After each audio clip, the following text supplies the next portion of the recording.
Teach them how to treat you. People treat you the way you've trained them to treat you. This is how to break the cycle. For a long time, most people would assume I was successful. I was in a business, I was working on my own, and people were working for me.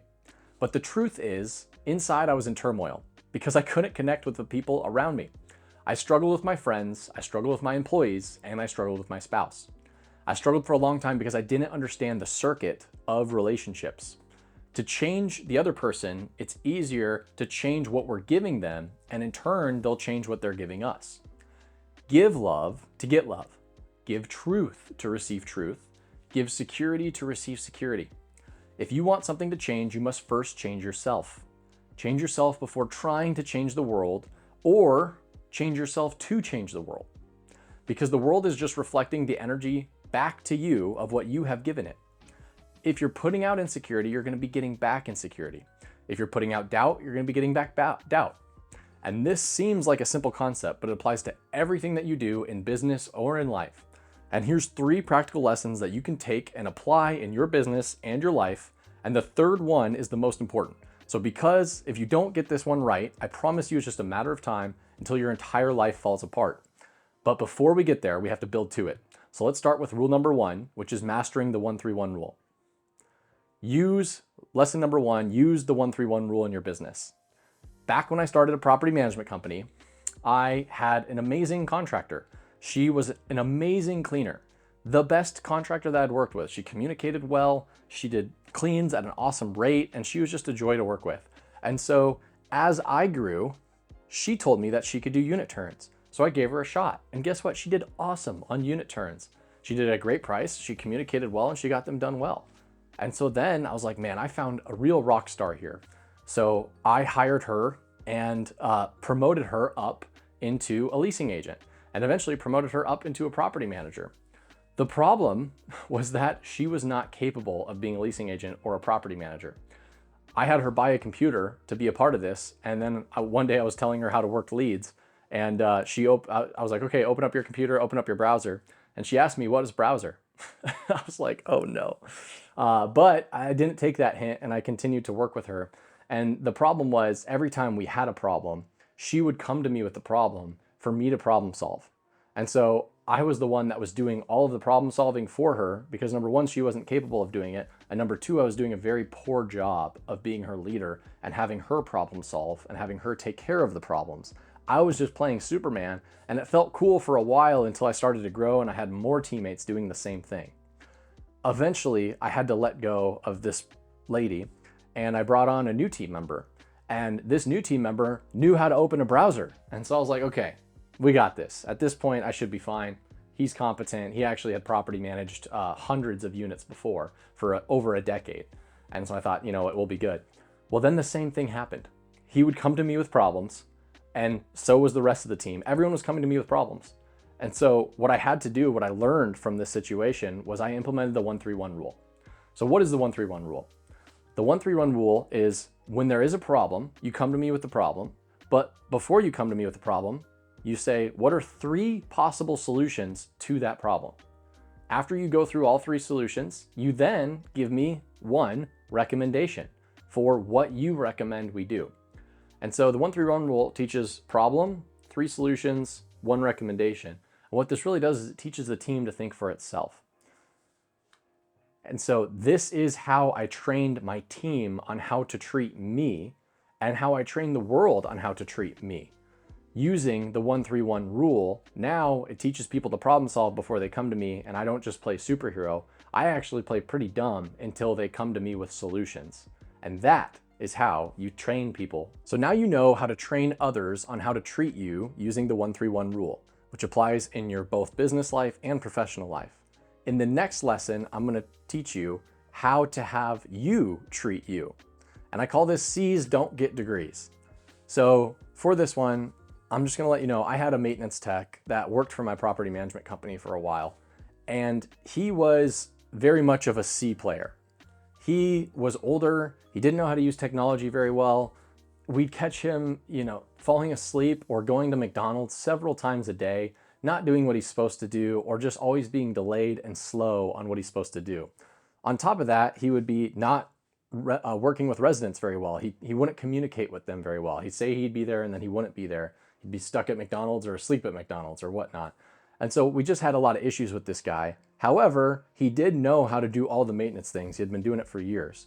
So he was capable of doing the job. He just wasn't doing it very well. Hence, he was a C player. The problem was internally as an entrepreneur, I didn't know and I wasn't confident enough that I could go find a B or an A player.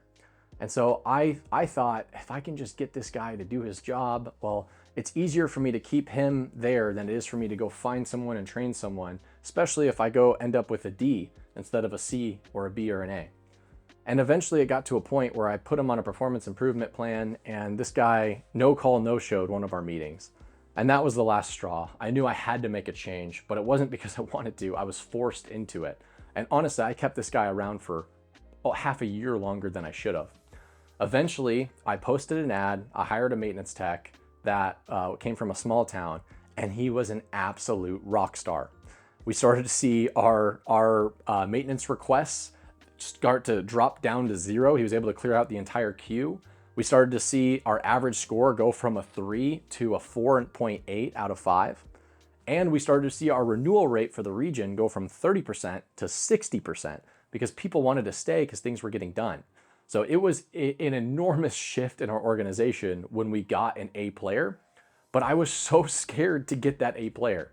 And so I was treating myself poorly by sticking in my own ways, trying to white knuckle and grind it out with the people that I have because I was afraid to change. And so if you're listening to this, I want to let you know it's okay to have a higher standard.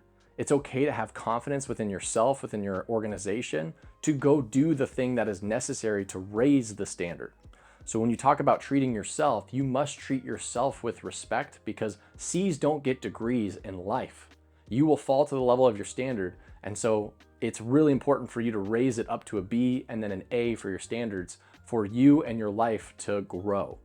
And that's how you treat yourself. So now we've covered how to train others on how to treat you. We've covered how for you to treat you with your standards. Now I'm going to teach you how to treat the world. So to start this one, when I quit my job, I started my own business and I was doing everything on my own. And it felt like I was working 80 and 90-hour weeks. My wife, on the other hand, worked a full-time job, but she worked 3 days a week, 12-hour shifts at the hospital. And it felt to me as though I was doing everything, and I got somewhat bitter towards my wife because she was only working 3 days a week. And then on top of that, we had this household chores and things. And so what we ended up happening is we had a split vision on what we wanted. She was very happy with where we were in life, and I felt like I was drowning. I wanted help. I wanted support, more support from her. And what ended up happening was I started to harbor bitterness because I was doing everything on my own. At least that was my perspective. And so that bitterness, it ate into our relationship. It ate into our intimacy together. It ate into how we viewed each other. It ate into how much we wanted to hang out with each other. You can imagine if I'm bitter towards her, well, it got a lot easier for me instead of taking her on a date to just go do more emails, get more work done, stay at the office later. I think a lot of entrepreneurs can relate to this. And so here's what changed. I was starting to enter into a negative output circuit in our relationship. And so when I entered negative into our relationship, negative came back to me out of her, right? My output stemmed into her input, which then gave her output back to me. And so what changed is I started to accept that I have a different viewpoint for us than she did. And when it started with acceptance, well, now I was able to change my heart, change my viewpoint, and get rid of that bitterness that was in my heart. Instead, I was able to find gratitude that I have a wife that has a job, that I have a wife that has health benefits, that I have a wife who loves me for me and wants to start a family. Not everybody has that, right? And so I found the good in the situation to remove the bitterness from my heart. And as soon as I did that, I was able to then inject my output in the circuit of our relationship with gratitude and love. And how do you think she responded? I can tell you, after going through couples counseling and me going through my heart work that I had to do and injecting love in our relationship, she injected love back. And it became this beautiful, blooming relationship where now I love where we are in life. We are totally comfortable with me doing the entrepreneur thing and her doing the family and the W-2 thing. And our life and relationship has never been better. But this doesn't just apply to your spouse, this applies to the entire world. You see, like I said in the beginning of the video, the world is just a reflection of the energy that we are giving it. It will mirror back to us what we are giving it. And so if we're bitter and we're resentful deep down in our heart, well, then that's what's going to be reflected to us in the world. But if we can do the heart work to find gratitude and to find love, well, then you'll find the gratitude and the love in this world that God has created for us. And the transformation doesn't happen overnight. It's a journey, but it starts with your mindset and your actions, which then lead to love, truth, and certainty. And watch how the world responds when that happens for you. If you've enjoyed this, hit that like button, hit that subscribe button, and share this with someone you love. It would mean the world to me. I'm going to continue to make content like this so that you can benefit from it. And remember, until the next one, change yourself, because then you can change the world.